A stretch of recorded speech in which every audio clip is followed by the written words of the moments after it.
ನಮಸ್ಕಾರ ವೀಕ್ಷಕರೇ, ಅಘೋರ ತಂತ್ರ ಮಂತ್ರ ವಿದ್ಯಾ ಚಾನಲ್ಗೆ ಎಲ್ಲರಿಗೂ ಸ್ವಾಗತ ಸುಸ್ವಾಗತ.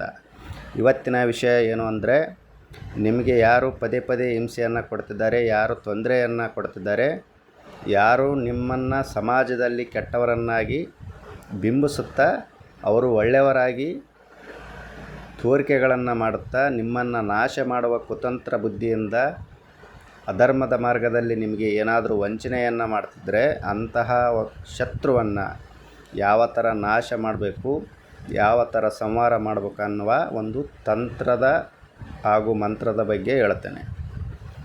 ಇದು ಕಾಳಿಗೆ ಸಂಬಂಧಪಟ್ಟಂತಹ ಒಂದು ಶತ್ರು ಸಂಹಾರ ತಂತ್ರವಿದ್ಯೆ. ನೀವು ಏನು ಮಾಡಬೇಕು ಮೊದಲು ಅಂದರೆ, ಮಂಗಳವಾರ ದಿನ ಯಮಗಂಡ ಕಾಲದಲ್ಲಿ ಏನು ಮಾಡಬೇಕು, ನೀವು ಅದು ರಾತ್ರಿ ಬಂದಿರಬೇಕು. ಯಮಗಂಡ ಕಾಲ ಅನ್ನೋದು ರಾತ್ರಿ ವೇಳೆ ಬಂದಿರಬೇಕು. ಯಾವಾಗ ಅಂದರೆ 10 ಗಂಟೆಯಿಂದ 12 ಗಂಟೆ ಒಳಗಡೆ ಬಂದಿರಬೇಕು. ಆಗ ನೀವು ಕರಿ ಮದುಗುಣಿಕೆ ಅಥವಾ ಬ್ಲಾಕ್ ದತ್ತೂರ, ಕರಿ ದತ್ತೂರ ಗಿಡ ಅಂತ ಕರಿತೀವಿ ನಾವು.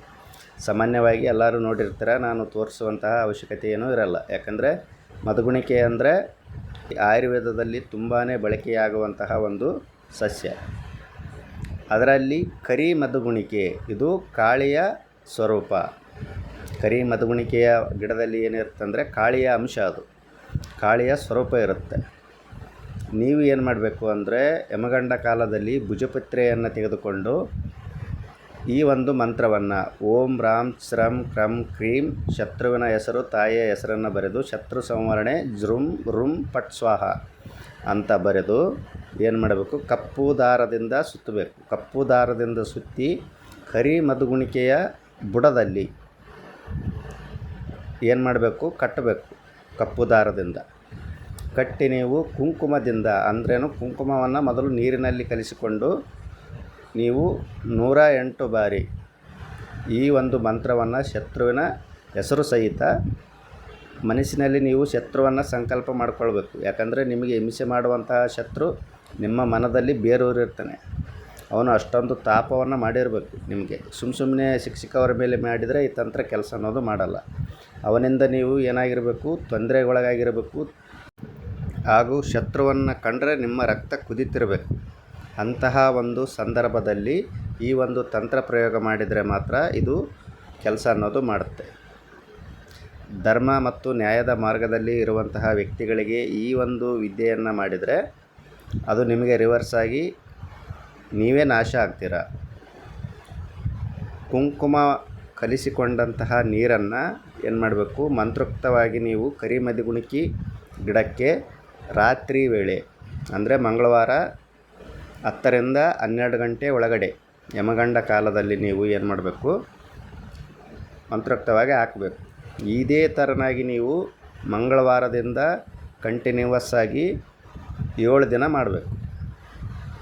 7 ದಿನ ಮಾಡಿದಾದ ಮೇಲೆ 8ನೇ ದಿನಕ್ಕೆ ಏನು ಮಾಡಬೇಕು, ಕುಂಕುಮವನ್ನು ನೀರಲ್ಲಿ ಮಿಕ್ಸ್ ಮಾಡ್ಕೊಂಡು ಹೋಗಿ ಆ ಗಿಡದ ಸುತ್ತಲೂ ಹಾಕಬೇಕು. ಮೊದಲೇನು ಮಾಡಬೇಕು, ನೀವು ಬುಡಕ್ಕೆ ಹಾಕಿರ್ತೀರ ಆ ಒಂದು ಕುಂಕುಮದ ನೀರನ್ನು. 8ನೇ ದಿನಕ್ಕೆ ನೀವು ಕರಿ ಮದುಗುಣಿಕೆಯ ಗಿಡದ ಸುತ್ತಲೂ ಹಾಕಬೇಕು. ಸುತ್ತಲೂ ನೀರು ಹಾಕಿದ ಮೇಲೆ ನೀವು ಇದೇ ಒಂದು ಮಂತ್ರದಿಂದ 108 ಬಾರಿ ಜಪವನ್ನು ಮಾಡಿ ಏನು ಮಾಡಬೇಕು, ಬೇರು ಸಹಿತ ಕರಿ ಮದುಗುಣಿಕೆಯನ್ನು ನೀವು ಕಿತ್ತಬೇಕು. ಕಿತ್ತಿ ಅದನ್ನು ಏನು ಮಾಡಬೇಕು, ಉಲ್ಟವಾಗಿ ನೀವು ಊತಾಕಬೇಕು. ಬೇರು ಮೇಲ್ಗಡೆ ಇರಬೇಕು, ಅದರ ಒಂದು ಎಲೆ, ಕಾಂಡ, ಕಾಯಿ, ಹೂಗಳೆಲ್ಲನೂ ಭೂಮಿಯಲ್ಲಿ ಊತಾಕಬೇಕು. ಈ ಥರ ನೀವು ಊತಾಕಿದ ಮೇಲೆ ಏನು ಮಾಡಬೇಕು, ಮೇಲಿನ ಬೇರಿನ ತುದಿಯನ್ನು ತೆಗೆದುಕೊಂಡು ಬಂದು ಸ್ವಲ್ಪ ಕಟ್ ಮಾಡಿಕೊಂಡು ಬಂದು ನಿಮ್ಮ ಶತ್ರು ತಿರುಗಾಡುವಂತಹ ದಾರಿ ಅಂದರೆ ಅವನ ಮನೆ ಮುಂದೆಗಡೆ ಏನು ಮಾಡಬೇಕು, ನೀವು ಹಾಕಬೇಕು. ಅವನ ಬೇರನ್ನು, ಸಣ್ಣ ಬೇರಿನ ತುಕಡಿಯನ್ನು ಹಾಕಬೇಕು. ಹಾಕಿ ಕಾಳಿಯ ಮುಂದೆ ನೀವು ಸಂಕಲ್ಪವನ್ನು ಮಾಡಬೇಕು. ನನ್ನ ಶತ್ರು ನಾಶ ಆಗಲಿ, ನನ್ನ ಶತ್ರು ಸಂಹಾರ ಆಗಲಿ, ಶತ್ರುವನ್ನು ನೀನು ಒಡೆ ಎಂದು ಕಾಳಿಗೆ ನೀವು ಆಜ್ಞೆಯನ್ನು ಮಾಡಬೇಕು.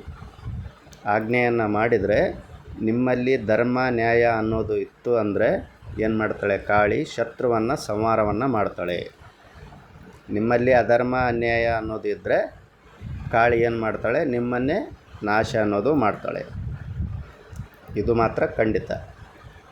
ಇಂತಹ ರಹಸ್ಯ ವಿದ್ಯೆಗಳನ್ನು, ತಂತ್ರಗಳನ್ನು, ದೇವತಾ ಸಾಧನೆಗಳನ್ನು, ಮಂತ್ರಗಳನ್ನು ತಿಳಿದುಕೊಳ್ಬೇಕಂದ್ರೆ ನಮ್ಮ ಚಾನಲನ್ನು ನೀವು ಸಬ್ಸ್ಕ್ರೈಬ್ ಮಾಡಿ, ಲೈಕ್ ಮಾಡಿ ಹಾಗೂ ಶೇರ್ ಮಾಡಿ. ಎಲ್ಲರಿಗೂ ಒಳ್ಳೆಯದಾಗಲಿ. ಧನ್ಯವಾದಗಳು.